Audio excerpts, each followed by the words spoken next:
ကျက်ဖကြီးရဲ့တတိထားဆိုတဲ့အော်တန်နဲ့အတူသူမအရှိကိုတစ်တာတန်းကြီးပြုတ်ကျလာတဲ့အခါသူမကြောက်လန့်တုန်ခါသွားခဲ့ပေမဲ့အာယုံခြောက်ချတယ်လို့ပဲထင်ခဲ့မိတယ်နောက်တစ်နေ့မနေ့ချက်ကိုအစာကျွေးပြီးအလုပ်သွားဖို့ပြင်တော့ကျက်ကအိုးထုတ်အနီရောင်ကြောင့်အသက်အန္တရာယ်ရှိနိုင်တယ်လို့ထပ်မံတတိပေးပြန်တဲ့စကားပြောတတ်တဲ့ချက်ကြောင့်ထိတ်လန့်ပြီးထွက်ပြေးသွားတဲ့ညဘက်အလုပ်ပြန်ခါနီးမိုးတိတ်ထန်စွာရွာနေချိန်မှာအဖွဲ့ခေါင်းဆောင်ကမိုးလုံစေဖို့အနီရောင်အိုးထုတ်တစ်လုံးလာပေးတယ်ကျက်ဖကြီးရဲ့တတိပေးတံကိုချက်ချင်းတတိရသွားတာကြောင့်သူမညင်းဆိုလိုက်ပေမဲ့လုတ်ဖို့ကင်ဖက်မင်းကလေးတယောက်ကအဲ့ဒီအိုးထုတ်ကိုလူယူဆောင်ပြီးထွက်သွားတယ်နောက်တစ်နေ့အလုပ်သွားတဲ့လမ်းမှာလူစုလူဝေးတွေ့လို့သွားကြည့်တော့မနေ့ကအိုးထုတ်မိကိုစောင်းသွားတဲ့မင်းကလေးရဲ့အလောင်းကိုမြင်လိုက်ရတဲ့အခါသူမကြောက်လန့်တုန်လှုပ်သွားတယ်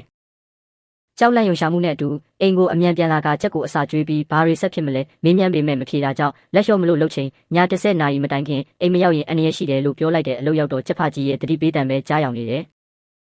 တငယ်ချင်းတွေကလည်းမနက်ကမိန်းကလေးတေဆုံးမှုဟာအခုတလောကြားနေရတဲ့အရေးချုံပုံပြောင်းနိုင်တဲ့အကောင်ကြီးကြောင့်ဖြစ်မယ်လို့ထင်ကြေးပေးနေကြပါတယ်။သူမအလုဆင်းမဲ့အချိန်နာရီကိုကြည့်တော့10နာရီပဲရှိသေးတာမို့စိတ်အေးနေချိန်အဖွဲ့ခေါင်းဆောင်ရောက်လာပြီးစေးသွင်းတာကိုစောင့်ပေးရမယ်လို့ပြောပါတယ်။ဒီစေးသွင်းမှုက10နာရီအတိပြီးမယ်လို့လည်းပြောသွားပါသေးတယ်။10နာရီမထိုးခင်ပြန်မရောက်ရင်တေးနိုင်နေဆိုတဲ့ကျက်ဖကြီးရဲ့စကားကြောင့်ထိတ်လန့်စွာစောင့်နေရင်ကံကောင်းစွာစော်ပြီးသွားတာမို့လက်ဆက်သက်နေချိန်တူတလက်ကင်ထားတဲ့အရေးမဲကြီးပေါ်လာပါတယ်။သူမထိတ်လန့်စွာအော်ဟက်လိုက်ပေမဲ့အဖွဲ့ခေါင်းဆောင်ဖြစ်နေတာကြောင့်စိတ်သက်သာရသွားပါတယ်။ပြတင်းပေါက်ပြင်းနေတာလို့ရှင်းပြရှင်လန့်အောင်လုံးပြီးသွားတာကြောင့်အိမ်ပြန်လိုက်ပို့ပေးမယ်လို့ပြောပါတယ်။လမ်းမှာအဖွဲ့ခေါင်းဆောင်ကအရေးကြုံကောင်ဟာလူအရေးကုန်ကိုစားပြီးအတန်နဲ့ပုံမှန်တန်ပါအတူခိုးနိုင်ကြောင်းပြောပြနေစဉ်အရေးတစ်ခုကြောင့်လန့်သွားပါတယ်10နာရီကွက်တီမှာပြန်လာနိုင်တာမို့ဘေးကင်းပြီလို့ထင်ကပြောနေတော့မှာပဲတကားအသေးအတန်လာခောက်တဲ့အတန်ကြောင့်သူမချက်တီးထသွားတယ်အပြင်ကခောက်နေတာအဖွဲ့ခေါင်းဆောင်တန်နဲ့တူနေတာကြောင့်ဖွင့်ပေးဖို့လုပ်တော့ချက်ဖကြီးကဓာကိုဖွင့်ပေးလိုက်တာနဲ့မင်းတည်လိမ့်မယ်လို့ပြောတော့တခုခုမားနေပြီဆိုတာသိလိုက်ပါတယ်မင်းကလေးကနှစ်ယောက်ကြားသိနိုင်မဲ့လှုပ်ဝက်ချက်ကိုမေးကြည့်တော့မှားသွားကြောင့်ထိတ်လန့်သွားပါတယ်ထိုအချိန်တေဆုံးသွားတဲ့မင်းကလေးရဲ့တန်ပေါ်လာပြီးခဏငြိမ်သွားတာကြောင့်အပေါက်ကြားကချောင်းကြည့်တော့